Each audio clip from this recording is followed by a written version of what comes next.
আজ আমি এখানে দাঁড়িয়ে আপনাদের সামনে আমার বাংলাদেশের ভক্তদের নিয়ে গুরুত্বপূর্ণ কিছু কথা বলতে চাই। আমি জানি আপনাদের অনেকেই ভাবছেন ট্রাম্প বাংলায় কথা বলছে কেন। বন্ধুরা, আমি শুধু বাংলায় কথা বলছি না, আমি বাংলার চেতনা নিয়েও বলছি। কিন্তু কেন বলুন তো? আমেরিকায় আমরা আব্রাহাম লিঙ্কনকে সম্মান করি, ভালোবাসি, কিন্তু আমরা কি তাকে জাতির পিতা বানিয়ে ব্যবসা করি? আমি আমার শপথ অনুষ্ঠানে তার নাম একবারও বলিনি। এতে তার যেমন মান ইজ্জত যায়নি, আমেরিকারও সম্মান ক্ষুণ্ণ হয়নি। আমি প্রেসিডেন্ট হিসেবে শপথের পর লিঙ্কনের মাজারে ফুল দিয়ে তার দোয়া নিয়েছিলাম, ওটাই না। আমি কিন্তু সেখানে না গিয়েও আমার কাজ দারুণভাবে চালিয়ে যাচ্ছি। আমেরিকারা কিন্তু আমার কাজে হাত তালি দিয়েই চলেছে। বন্ধুরা, আমরা এগিয়ে চলেছি, ভবিষ্যতের দিকে তাকিয়ে আছি। কিন্তু বাংলাদেশে তোমরা শেখ মুজিব আর জিয়াকে নিয়ে পড়ে আছো। তারা যদি কবর থেকে উঠে আসেন, তাতেও কি দেশের অর্থনীতির উন্নতি হবে? আমি শপথের দিন একবারও জর্জ ওয়াশিংটনের নাম নেইনি, তাতে কি তিনি কম সম্মানিত হলেন? আমরা তো ওয়াশিংটনের জন্মদিনে কেক কাটি না, তোমরা চেতনার জন্মদিনে মিছিল করো। চেতনা নিয়ে পড়ে থাকার মানে কি? চেতনা কি কোনো নতুন অ্যাপ নাকি, যা আপডেট করতে করতে ব্যাটারির চার্জ ফুরিয়ে যাবে? আমেরিকানরা যদি প্রতিদিন স্বাধীনতা যুদ্ধ নিয়ে পড়ে থাকতো, তাহলে আমরা আজ এত বড় শক্তি হতে পারতাম। আমরা ব্রিটিশদের বিরুদ্ধে রক্তক্ষয়ী যুদ্ধ করেছি, কিন্তু আজ ব্রিটেন আমাদের অন্যতম সেরা বন্ধু। আর তোমরা পাকিস্তান নিয়ে এত বিদ্বেষ কেন? 1971 তো ইতিহাস, 21 সালে এসে এখনো একাত্তর করছো। এটা আমি সারা বিশ্বে কোথাও দেখিনি। উঠতে বসতে শুতে এতবার 71 বলছো যে মনে হয় ইতিহাস বইও ঘুমিয়ে পড়েছে।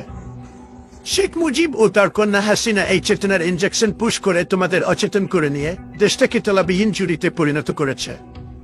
সেই চেতনার ব্যবসা আবার ঘুরে দাঁড়াতে শুরু করেছে আরেকটি দলের হাত ধরে। আমার অনুরোধ, চেতনার ব্যবসাকে শেয়ার বাজারে ওপেন করে দাও। ইলন মাস্ককে সাথে নিয়ে আমিও কিছু চেতনার শেয়ার কিনতে চাই। এক পক্ষ বলে মুজিব না থাকলে দেশ শেষ, আরেক পক্ষ বলে বিএনপি না থাকলে গণতন্ত্র শেষ। এই ব্যবসা কতদিন চলবে? চেতনা কি সেরা হিট গান নাকি যে বারবার রিমিক্স হচ্ছে? আর বলো তো, আমরা কি কানাডাকে আমাদের সমুদ্রবন্দর ব্যবহারের অনুমতি দিয়েছি বিনামূল্যে? একদমই না। আর তোমরা কি করছো? চট্টগ্রাম আর মোংলাপুর ভারতের হাতে তুলে দিয়ে বলছো আমরা 197 এর ঋণ শোধ করছি। বন্ধুরা, ব্যবসার মতো করো, দান খরাতের মতো না। শেখ হাসিনা পালিয়ে গেলে চেতনার ব্যবসায় বিফল হয়ে ওই একই চেতনার ব্যবসা এখন যারা করতে চাচ্ছ, তাদের ভবিষ্যৎ কি হবে জান? বন্ধুরা, তাদের পরিণতি হবে ঠিক সেই শৈশব নেপোলিয়নের মতো, শেষ পর্যন্ত নির্বাসনে জীবন কাটাতে হবে।